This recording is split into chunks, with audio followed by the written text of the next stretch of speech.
Welcome to my channel friends. तो आज का जो हमारा वीडियो है वो आर्थिक सर्वेक्षण पर है। आर्थिक सर्वेक्षण चूंकि बहुत ज़्यादा बड़ा वीडियो हो जाता है, इसलिए मैं आज इसका पार्ट 2 लाया हूँ।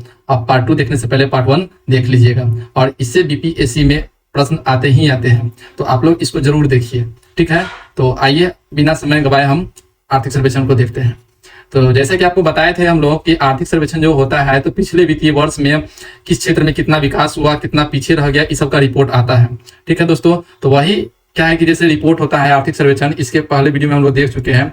और आर्थिक सर्वेक्षण जो दोस्तों 2025 का था, तो दोस्तों आर्थिक सर्वेक्षण 2025 से 26 को कुल 16 अध्यायों की सूची में बांटकर हम अध्ययन करेंगे, और 16 अध्यायों में बांट दिया गया है इस आर्थिक सर्वेक्षण को, जिसमें से हम लोगों ने अर्थव्यवस्था की स्थिति, राजकोषीय विकास, मौद्रिक प्रबंधन, बाह्य क्षेत्र, मुद्रास्फीति, छठा कृषि है। तो इसी कृषि तक हम बता चुके थे आप लोगों को पहले वीडियो में, और इसका कुछ बचा हुआ है, तो आज यहाँ से हम लोग करेंगे। तो कृषि का ही कुछ पार्ट करेंगे, उसके बाद सेवा क्षेत्र का कुछ पार्ट करेंगे। कृषि क्षेत्र का ये पार्ट है, मतलब कि याद रखिएगा दोस्तों कि आप ये जो छठा अध्याय था उसी का ये पार्ट है। तो इसमें क्या किया गया कि प्रधानमंत्री किसान मानधन योजना के तहत मासिक पेंशन योजनाएं संचालित है। इसे 31 दिसंबर 2025 तक इस योजना के अंतर्गत कितना किसान पंजीकृत हो चुके हैं, तो 24.9 लाख किसान पंजीकृत हो चुके हैं प्रधानमंत्री किसान मानधन योजना के तहत। ये आप लोग डाटा जरूर याद कीजिएगा, ठीक है। आगे देखिए क्या है। अच्छा, सरकार ने विकसित भारत रोजगार एवं आजीविका मिशन शुरू किया है। आजीविका गारंटी अधिनियम 2025 को अधिनियमित किया है। ये क्या है कि दोस्तों आप जैसा कि आप जानते हैं कि पहले नरेगा था, ठीक है। तो नरेगा के जगह पर सरकार ने नया योजना ले आया है, विकसित भारत जी राम जी योजना। इसके तहत 125 दिन तक साल में गारंटी मुक्त रोजगार दिया जाएगा, ठीक है। तो यही है, सरकार यही इसके बारे में बोल रही है। इसका उद्देश्य क्या है, देखिए यहाँ पर लिखा हुआ है, इसका उद्देश्य क्या है, तो ग्रामीण रोजगार को विकसित भारत 2047 की दीर्घकालीन परिकल्पना के अनुरूप बनाना। मतलब कि इसका उद्देश्य आप जरूर देख लीजिएगा कि 2047 का जो दीर्घकालीन परिकल्पना, उसके अनुरूप रोजगार सरकार देने की सोच रही है, ठीक है। तो मनरेगा जो था उसकी जगह पर एक नई योजना आई है, आप देख लीजिएगा। चलिए आगे आते हैं। तो दोस्तों आपको पता है कि आर्थिक सर्वेक्षण के तहत 16 अध्याय बनाए गए हैं, तो उसमें से 6 अध्याय हम लोगों ने कर लिया। अब 7वें अध्याय में आते हैं। 7वें अध्याय में देखिए यहाँ पर क्या है, सेवा क्षेत्र से संबंधित है, ठीक है। सेवा में स्थिरता से नए आयामों की ओर। अब इसमें प्रमुख जो डाटा है वो हम लोग याद करेंगे, ठीक है। तो क्या है, देखिए भारत दुनिया का 7वां सबसे बड़ा सेवा निर्यातक देश है।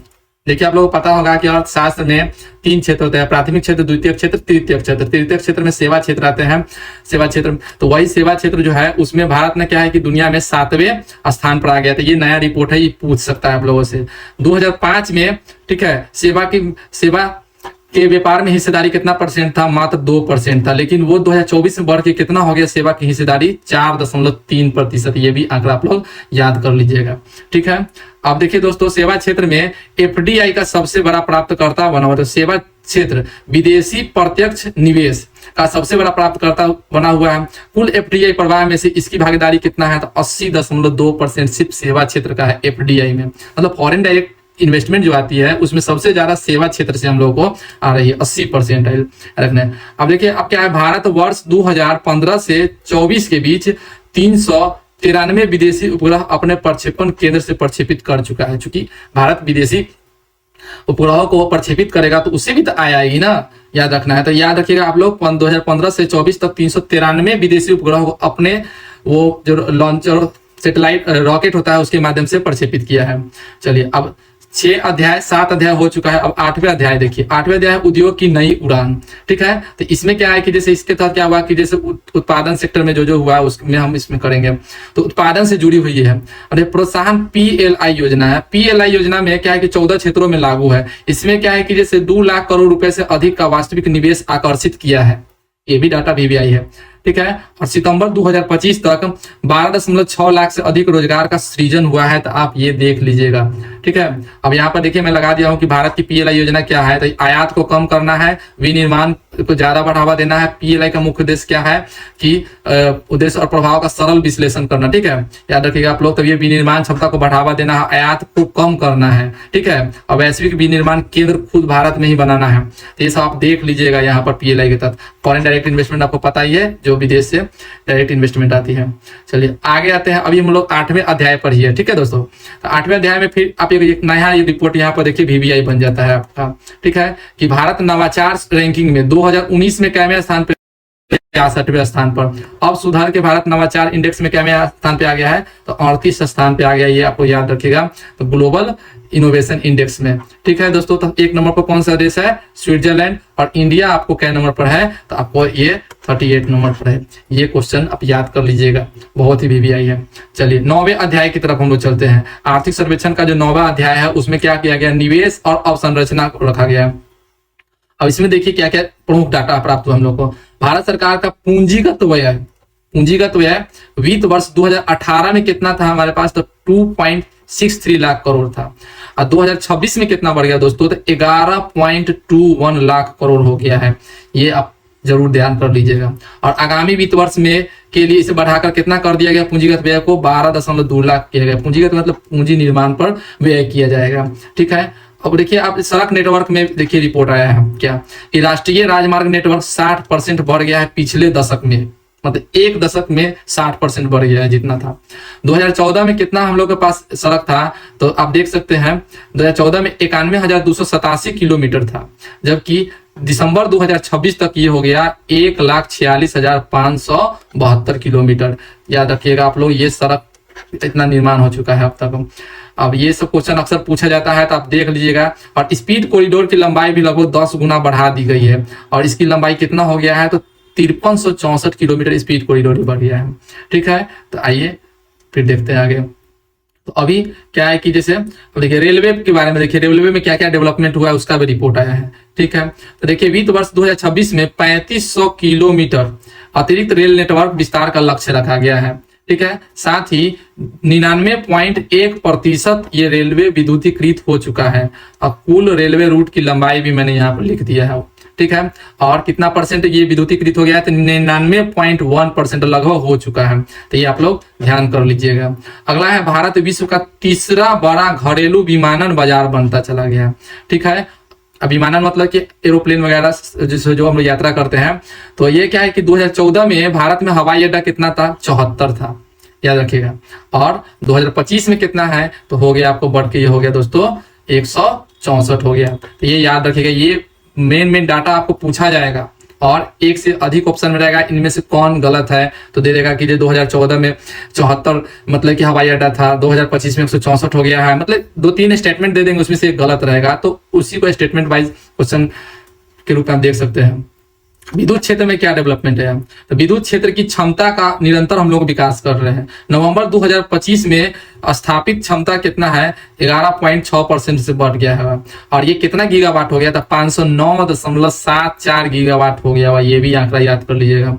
और मांग आपूर्ति में अंतर पहले 4.2% था 2014 में, अब 0 हो गया हुआ। ये बहुत ही मतलब कि अच्छा रिपोर्ट है। चलिए अब ऊर्जा सेक्टर में हम लोग देखते हैं क्या हुआ से। देखिए कुल ऊर्जा उत्पादन क्षमता में नवीकरणीय ऊर्जा की भागीदारी हो गया 49.43%।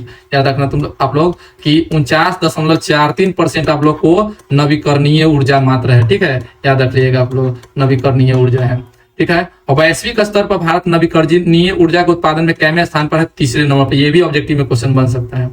ठीक है, टेली डेंसिटी कितना है? ठीक है, टेली डेंसिटी में 86.76% की वृद्धि हुई है। और 5G सेवा 99.9% जिलों में पहुंच चुकी है। ये भी आंकड़ा बहुत ही महत्वपूर्ण है, आप लोग जरूर इसको ध्यान कर लीजिए। अब अंतरिक्ष अवसंरचना की बात करते हैं तो भारत स्वायत्त सैटेलाइट डॉकिंग में, ठीक है ना, विश्व में 4थे स्थान पर है। देखिए सैटेलाइट डॉकिंग मतलब अंतरिक्ष में सैटेलाइट डॉक करता है।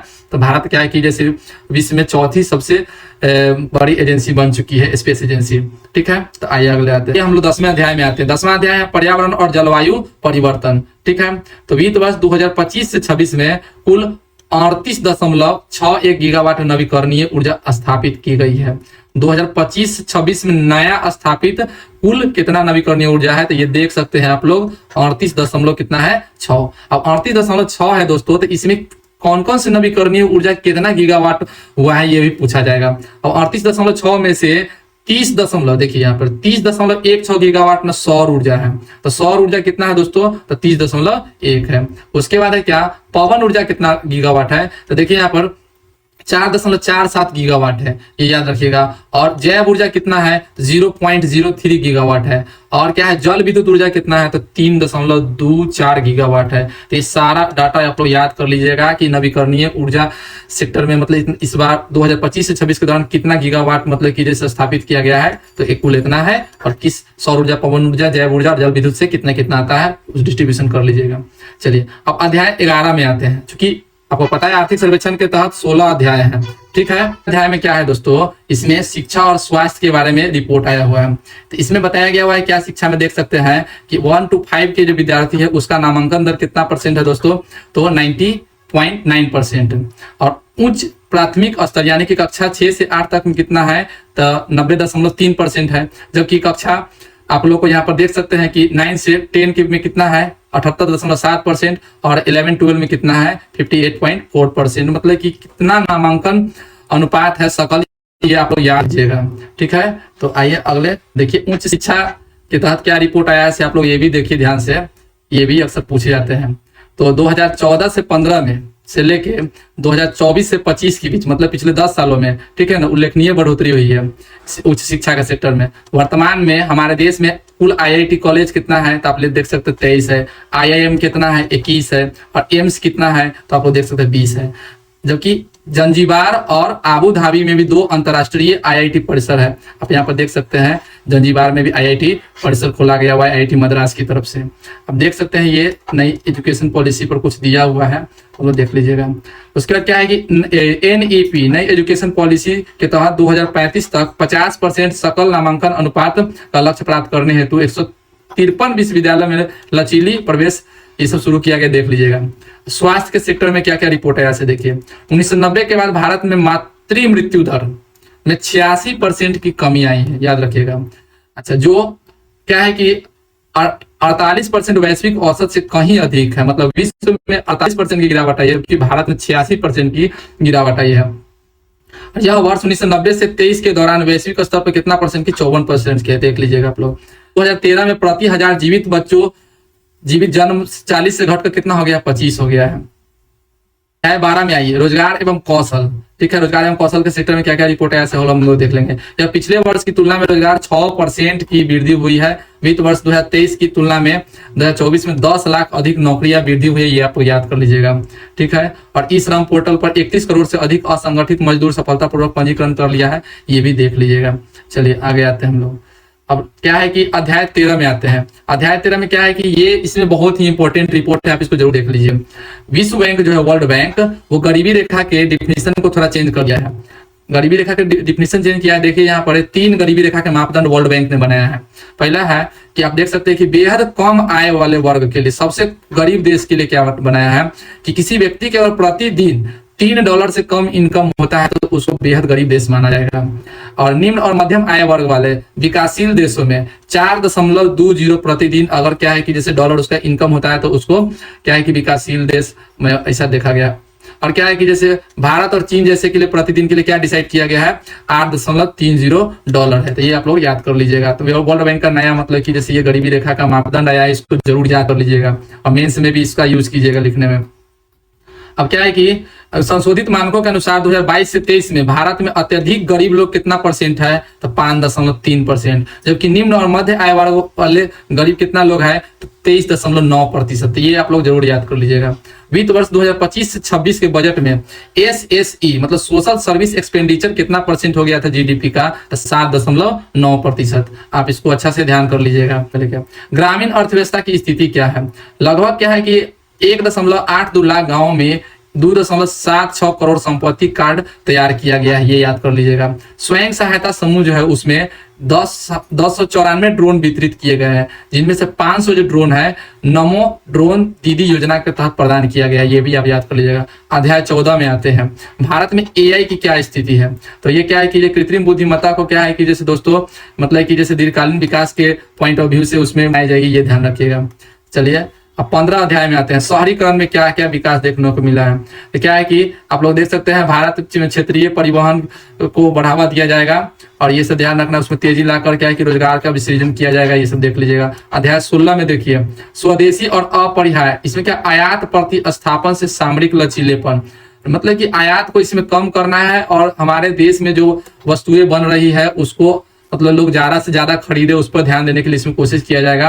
तो लिखा हुआ भारतीय उत्पाद खरीदने के बारे में सोचना नहीं है, बल्कि सोचने के बजाय बिना सोचे भारतीय उत्पाद खरीद ले, ऐसा स्थिति क्रिएट करने का कोशिश किया जाएगा। तो देख सकते हैं आप लोगों को बीपीएससी जो एग्जाम होने वाला है उसमें 4 टॉपिक से बहुत ज्यादा इंपॉर्टेंट प्रश्न आते हैं। एक केंद्रीय बजट से, एक आर्थिक सर्वेक्षण, केंद्रीय आर्थिक सर्वेक्षण से, और एक बिहार बजट, एक बिहार सर्वेक्षण। तो आप लोग ये चारों टॉपिक बहुत जरूरी है, देख के जरूर जाइएगा। तो मैं आपको लोगों को 2 टॉपिक करा दिया हूँ, अगला वीडियो बिहार बजट पर मैं लाऊंगा, फिर बिहार सर्वेक्षण भी करा दूंगा, ताकि आप लोग को जो एग्जाम है उसमें अधिक से अधिक प्रश्न सही हो। तो वीडियो में बने रहने के लिए बहुत बहुत धन्यवाद। अगला वीडियो में जल्दी लाऊंगा। Thank you.